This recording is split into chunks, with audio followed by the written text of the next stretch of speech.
दोस्तों एक बार फिर स्वागत है आप सभी का हमारे चैनल पर। और इस वीडियो में हम बात करेंगे किसकी, उन सभी कैंडिडेट्स की जो सीयूईटी यूजी प्रिपेयर तो कर ही रहे हैं, लेकिन इनका एक स्पेसिफिक गोल है और वो गोल है लॉ से रिलेटेड कोर्सेज का। यानी अगर आप लॉ के कोर्सेज करना चाहते हैं सीयूईटी के बेसिस पे, तो यूनिवर्सिटी तो बहुत सारी हैं, लेकिन सेंट्रल यूनिवर्सिटीज़ जो पार्टिसिपेटिंग है 46, उसमें से कुछ 8 यूनिवर्सिटी ही हैं जो ऐसे कोर्सेज आपको ऑफर कर रही है जो लॉ से रिलेटेड है, यानी बीए एलएलबी कोर्सेज या बीकॉम एलएलबी या बीबीए एलएलबी, इस टाइप के जो कोर्सेज हैं। ठीक है, सो कुछ इंटीग्रेटेड, कुछ ऑनर्स प्रोग्राम आपको मिल जाएंगे। इनकी ड्यूरेशन 5 साल की ही होने वाली है। कौन कौन सी वो यूनिवर्सिटी है जो टॉप यूनिवर्सिटी आपको ये कोर्सेज प्रोवाइड करा रही है, इस वीडियो में हम यही डिस्कस करेंगे। इसमें ऑफर क्या कर रही है, कौन सा कोर्स, क्या एलिजिबिलिटी क्राइटेरियाज होने चाहिए, साथ ही साथ क्या डोमेन सिलेक्ट आपको करने होंगे। ठीक है, अगर कुछ एक्स्ट्रा रिमार्क्स होंगे तो वो भी हम डिस्कस कर लेंगे। सारी चीजें जो जानना जरूरी है, आखिर तक देखिए दोस्तों में, इसको शेयर भी करना है और चैनल सब्सक्राइब करना नहीं भूलना है ऐसी जानकारी के लिए। बाकी कुछ डाउट बचता है तो नीचे प्रोफाइल एनालिसिस फॉर्म मिल जाएगा, उसको फिल करिए, कांटेक्ट करेंगे हमारी टीम और बताएगी क्या होगा आपके लिए बेस्ट। चलिए स्टार्ट करें। यार देखो, सेंट्रल यूनिवर्सिटीज़ जो होती हैं वो ऐसी यूनिवर्सिटी हैं जिन्हें सेंट्रल जो गवर्नमेंट है वो स्पॉन्सर करती है। तो बहुत सारी चीज़ें आपके लिए अच्छी क्या हो जाती हैं कि एक तो वहाँ पे जो इंफ्रास्ट्रक्चर होता है ना बहुत ही अच्छा होता है, ऐसा बोला जा सकता है। दूसरी चीज़, फीस स्ट्रक्चर बहुत कम हो जाता है, यानी कि एमिनिटीज़ बहुत सारी हैं लेकिन खर्चा कम हो जाता है। साथ ही साथ रिकॉग्निशन भी होता है और यहाँ पे अपॉर्चुनिटीज़ बहुत अच्छी हो जाती है। समझ पा रहे हैं ना आप मैं क्या कह रहा हूँ? तो जैसे लॉ के लिए एनएलयू सबसे बेस्ट है, लेकिन फीस स्ट्रक्चर बहुत ज्यादा है, एमिनिटीज सारी चीजें तो सब चीज अच्छी है, वहां पे फीस स्ट्रक्चर बहुत ज्यादा हो जाता है। यहाँ सेंट्रल यूनिवर्सिटीज वही चीज आपका कम में करा देती है, यानी फीस स्ट्रक्चर कम हो जाता है। ठीक है, समझ पा रहा हूँ? हाँ, कुछ इनके कंपैरिजन में एनएलयूज अच्छे ही होंगे, ऑब्वियसली बात है, लेकिन हाँ कुछ एनएलयूज के कंपैरिजन की यूनिवर्सिटीज भी आपको यहाँ पे देखने को मिल जाएगी। समझ पा रहे हैं? बढ़िया। तो चलो, असम यूनिवर्सिटी, ये सभी वो कैंडिडेट जो नॉर्थ ईस्ट से बिलोंग करते हैं उनके लिए बहुत अच्छा ऑप्शन हो सकता है असम यूनिवर्सिटी का। सेंट्रल यूनिवर्सिटी तो है ही, और ये BA LLB honours programme 5 year का ऑफर आपको कर रही है सीयूईटी के बेसिस पे, जिसके लिए आपको क्या करना है, एक तो इंग्लिश ऑप्ट करना है। देखो यार, ये भी याद रखिएगा, ये तो लॉ के लिए बता रहा हूँ, बाकी कोर्सेज के लिए भी जो नॉर्थ ईस्ट की यूनिवर्सिटीज हैं सभी, वो क्या करती हैं कि वो इंग्लिश प्रेफर करती हैं एज अ लैंग्वेज ऑप्शन, है ना। सो इंग्लिश तो चाहिए ही है लॉ कोर्सेज के लिए, इंग्लिश मस्ट है, क्योंकि वो हमारे कोर्सेज जो है वो इंग्लिश में ही बेहतरीन हम समझ सकते हैं। ठीक है, दूसरा आपका जनरल एप्टीट्यूड टेस्ट जो 501 सब्जेक्ट कोड है, तो इसको याद रखना। और बाकी एनी 2 डोमेन सब्जेक्ट, कोई भी 2 डोमेन सब्जेक्ट आपके चल जाएंगे। उन डोमेन सब्जेक्ट में ऑप्शन बता दें, पॉलिटिकल साइंस ले सकते हो, इकोनॉमिक्स, हिस्ट्री, सोशियोलॉजी, इनमें से कोई भी 2 आप ऑप्ट कर सकते हैं। ठीक है, सो ये पूरा का पूरा सीयूईटी का रिक्वायर्ड क्राइटेरिया है डोमेन सिलेक्शन का। इसको अगर फुलफिल करते हैं तो बिल्कुल आप एलिजिबल हो जाते हैं इनके लिए। एलिजिबिलिटी जो जनरल मांगी है वो 50% से आपने कक्षा 12th पास करी हो, अगर जनरल ईडब्ल्यूएस कैटेगरी से बिलोंग करते हैं तो, है ना।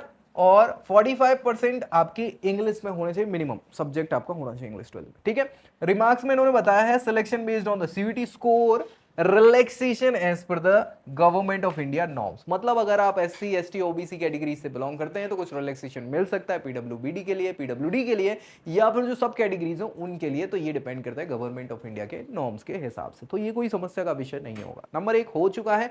नंबर 2 पे हम चलते हैं। नंबर 2 हमारे पास जो ऑप्शन है सेंट्रल यूनिवर्सिटी का है वो है बीबीएयू, बाबा साहब भीमराव अंबेडकर यूनिवर्सिटी। ये मैं आपको बता दूं, ये लखनऊ में सिचुएटेड है और अच्छा खासा नाम इनका है। सो सेंट्रल यूनिवर्सिटी तो है, बीबीए एलएलबी का ये ऑनर्स प्रोग्राम आपको ऑफर करे, बीबीए एलएलबी का ऑनर्स प्रोग्राम। और भैया इसके लिए अगर देखें तो सब्जेक्ट के रिक्वायरमेंट जो डोमेन सिलेक्शन आपको करने हैं वो ये है कि एक तो लैंग्वेज चाहिए, एक लैंग्वेज के अलावा कोई भी 3 सब्जेक्ट आप ऑप्ट आउट करेंगे, जिसमें ऑप्शन है legal studies, computer science, economics, geography, history, political science.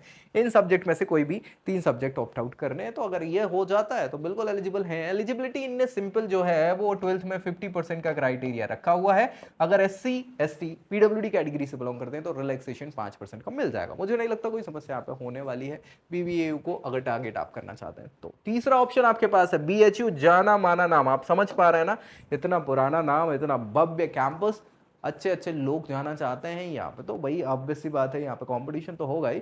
तो ये भी BA ऑनर्स प्रोग्राम 5 ईयर का आपको ऑफर कर रहे हैं, और इसके लिए ज़्यादा कुछ इन्होंने समस्याएं नहीं दी है। इन्होंने कहा है कि भैया या तो इंग्लिश आप लैंग्वेज में सेलेक्ट कर लो या हिंदी कर लो, हिंदी से भी काम चल जाएगा, दो में से कोई एक। और दूसरा ऑप्शन है जनरल एप्टीट्यूड टेस्ट यानी 501 सब्जेक्ट कोड।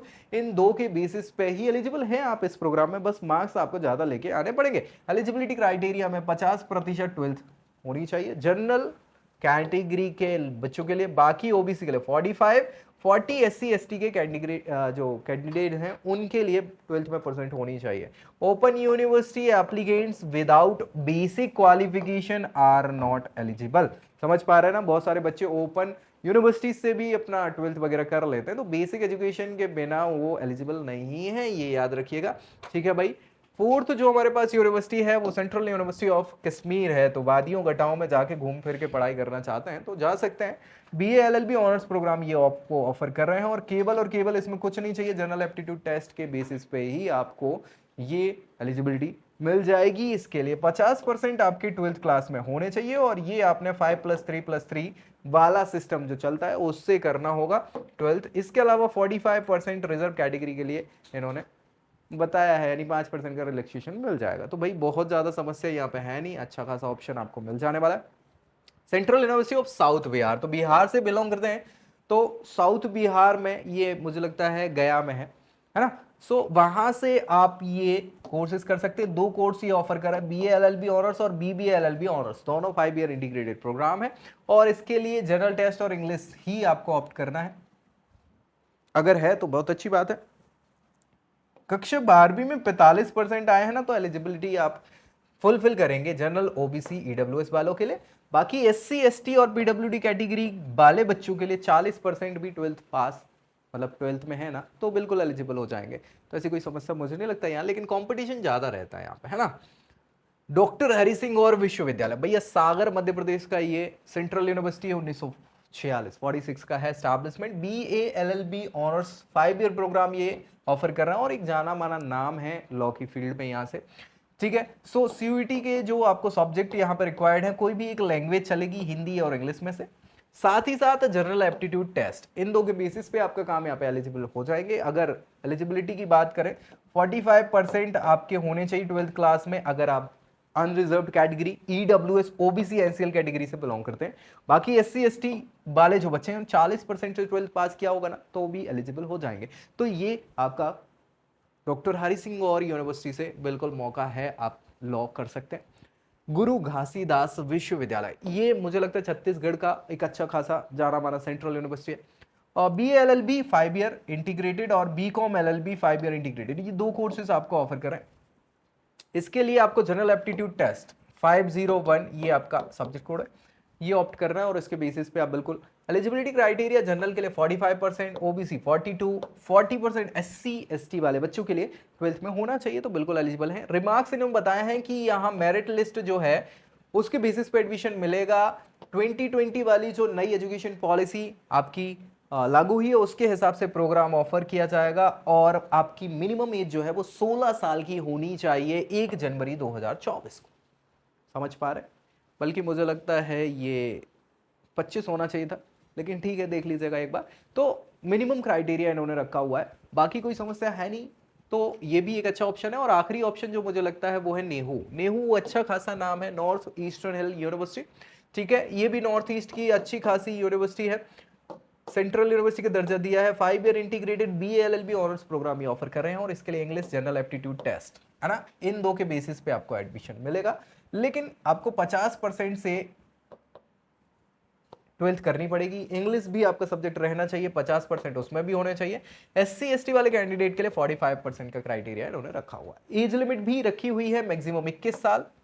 ठीक है, अगर SC ST कैटेगरी से बिलोंग करते तो 2 साल का एज रिलैक्सेशन भी आपको मिल जाएगा। और यहाँ पे CBSE based admission under NEP 2020, मतलब आप समझ रहे हैं न्यू एजुकेशन पॉलिसी के हिसाब से ही एडमिशन आपको रखना, मतलब इनको करना है CBSE वाले बच्चों के लिए कोई सारी पॉलिसी होने वाली है। तो ये सभी के सभी जो सेंट्रल यूनिवर्सिटी 8 जो लॉ के प्रोग्राम आपको ऑफर कर रही है, CUET के बेसिस पे तैयारी कर लो। एलिजिबिलिटी सारी चीजें हमने डिस्कस कर ही ली है, क्या क्या आपको सब्जेक्ट डोमेन वगैरह सेलेक्ट करने, सारी चीज़। मुझे नहीं लगता कोई डाउट बचा होगा, लेकिन फिर भी कुछ है तो ज़रूर कमेंट करिए ताकि रिजॉल्व किया जा सके। दोस्तों में शेयर करना है और चैनल सब्सक्राइब करना नहीं भूलना है। अगली वीडियो में अगली जानकारी के साथ मिलेंगे, तब तक के लिए जय Hind. I hope you like this video. For more such videos, keep watching our channel. And do not forget to like, share and subscribe.